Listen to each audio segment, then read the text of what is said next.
Okay, guys, so we are going to talk about the social learning perspectives, which was chapter 6 this week. There's a lot of cool stuff in here. A lot of the theories really relate to one another, but I'll just go through and give you a little kind of overview of the whole chapter. So the very first theory that they started out with is the sociolinguistic theory. And so this whole idea is that language is learned as a result of people's social interactions with one another. What was really interesting was that this was really the first connection, that sociolinguistic part between linguistics and sociology, because they both were really looking at how does language affect a child, or how does it work in society. So that idea of sociolinguistics came together, so that way the sociologists and the linguists could kind of agree upon a medium ground in between, because they really can't go with one without the other. So this whole idea was that the reading is used to communicate intentions and meanings. So if you're going to interact with anybody, you have to be able to communicate, and reading is one of those biggest parts of doing that.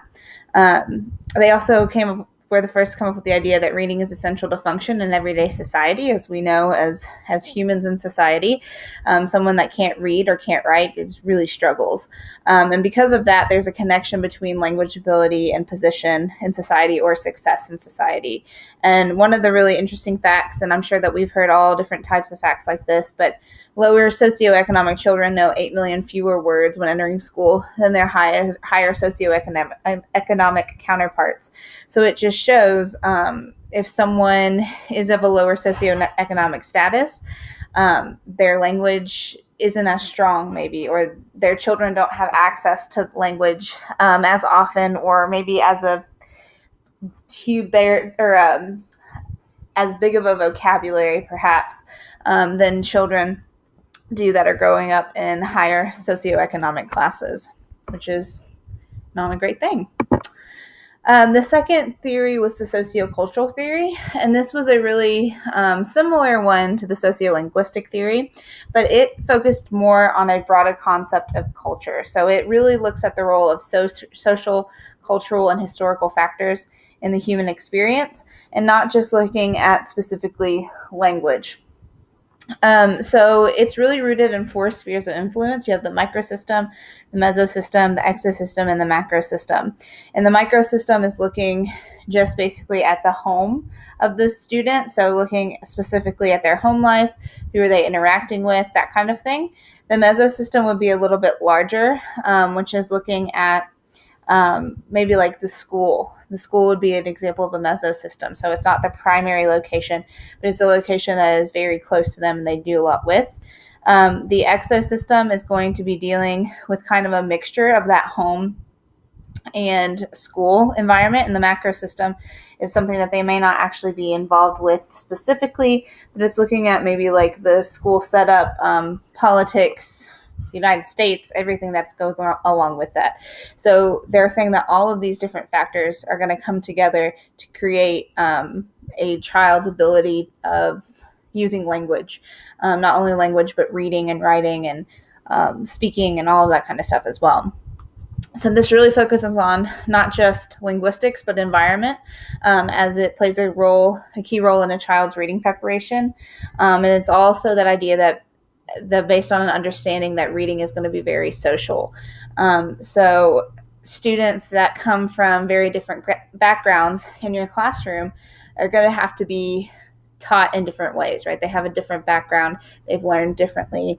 And all of that can be used to, better the education in your classroom. But it's hard to work as a teacher when there's one of you and so many of them. So the next one is social constructivism. This one is a huge one of Vygotsky. So I'm sure that a lot of you know this one almost by heart. So children are going to learn as a result of social interaction with others, whether that be adults, teachers, parents, grandparents, peers, anybody they have interaction with, they're going to be able to learn from that.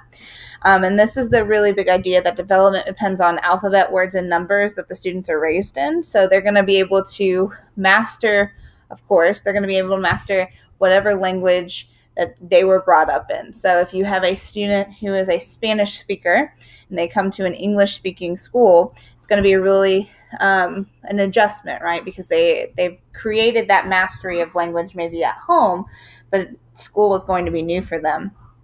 Once again, children's learning is most affected by their mastery of language. So they're going to learn by interactions with others around them. And a lot of this as well is going to come through that idea of the zone of proximal development and scaffolding. So zone of proximal development, if it's too easy for a student, they're not really learning, right? Because they already know how to do it. You have to be able to challenge them a little bit. And you can challenge them and help them learn through that idea of scaffolding. So reading, writing, language, very much a social piece through Vygotsky, learning, interacting with one another. So the next one is the social learning theory, which once again is very social. And this one is very similar to a few of them that we've seen before in this PowerPoint. So this one is where people learn by observing others more than doing it themselves. I think that's a really interesting piece that hasn't been brought up so far yet. The social learning theory really is based upon this idea that sometimes when you have somebody that tries something new, they're going to mess up and they're not going to be able to really recover from that. So this idea is that they're going to observe first and then do it. And in this instance, it's reading or writing or talking or whatever it might be. So there are 4 stages to observational learning. The first one is intentional, and that's where that person actually watches the whole idea, watches what happens. Second one is retention, where they think about what they just saw. Third one is reproduction, where they actually repeat whatever the action they saw and thought about. And then the last one is reinforcement, which is a reward. So the example in the book looked at if children say, learn how to say please and thank you. They watch adults saying please and thank you. They think about that, and then they use it themselves. That usually the adults will say, oh, great job, keep that up. Always use good manners, that kind of thing. So the reward's going to help them continue on in this cycle, that this being able to speak it and then be rewarded for it eventually until it becomes natural. And so this was actually changed from the social learning theory to the social cognitive theory because they really felt that interpretation is used during observation on learning. So it's more than just watching. There's a lot of internalization going on with that thinking, repeating, rewarding, all of that piece more than just watching as well. And then we have the critical literacy theory. The critical literacy theory is taking this idea of social learning, but really considering politics in the idea of literacy education. So this does not assume that every single student is going to receive an education that's beneficial for them. So it challenges the idea that education is politically neutral. And what this really means is that in your schools, right, if you think about all your different children, you may have, a way of teaching, or you may have several different ways of teaching reading, for example, and that may work for most students, but there are students from different backgrounds that are struggling with that idea and may not be able to, comprehend. So what ends up happening is that those students are left behind, they struggle, and then the rest of the students are able to be empowered. So it really focuses on the idea that teaching reading is a social process that can either foster or inhibit the power of students. So it challenges teachers to think, what can I do to meet the needs of all learners, regardless of what their background might be, to really empower every single student. And so the last theory was a little confusing and very metacognitive in a sense. So I will do my best to explain it, but hopefully you've read the book and you've gotten the pieces from this. So this one is looking at space, but it's looking at space not only physical, but in a mental capacity. And so this one is really similar to some of the early ones that we saw. But looks at it at a very deep level. So there are 3 spaces in this third space theory. The first space is looking at Personal knowledge of home, family, and peer interaction. So it's that immediate base that a child will grow up in, child will see, right? They'll know their parents, they'll know their family, they'll know friends, everything around that. So that one is really internal, that knowledge. The second space are that are going to be influences that are more removed from the student. So you're looking at school, work, and church. These are all things that are really important, and a student might experience, most days out of the week and might have several hours there, but it's not as internal as the personal knowledge. But it does play a role in the knowledge of the student.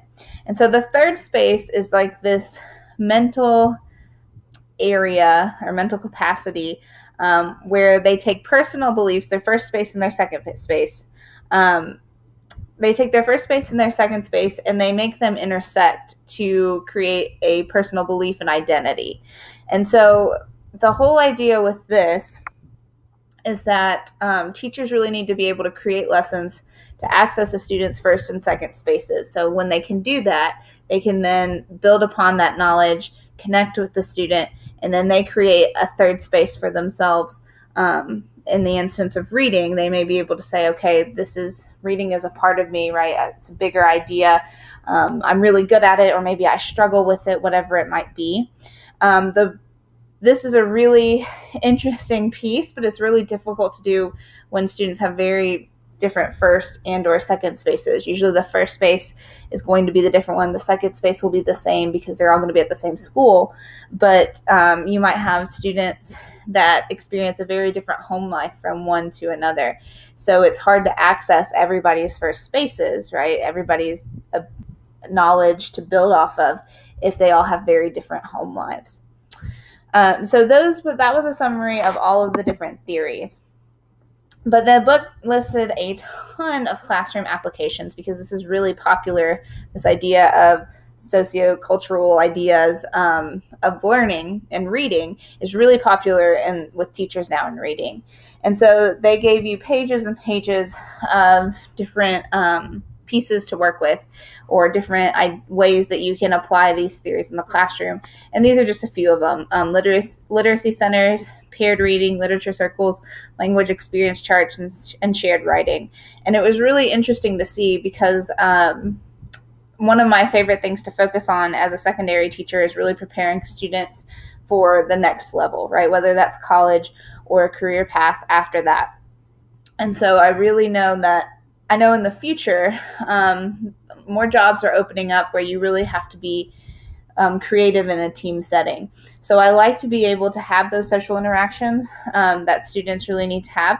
And shared writing is one that I think is really cool to look at. They mentioned in the book looking at Google Docs and seeing how that worked with one another, right? You could, for example, create a lab report and 4 people in the group have to together write up the lab report, not just split it off into sections, but work as a team to get that together. And so that would focus around writing and creating that literature piece, but also doing it socially, right? So they can learn some stuff from others. They could learn from me as I comment on it. All of that stuff would work. So this is a lot to think about, but the whole idea really of the whole chapter is that students learn through their interactions. They learn through social pieces at home, at school, out in the whole world, and you're going to figure out how can you take that and what does that mean for reading. So I'm going to go ahead and post my questions at the bottom below this video so that way you can respond to them, and I really look forward to seeing your answers. Thank you.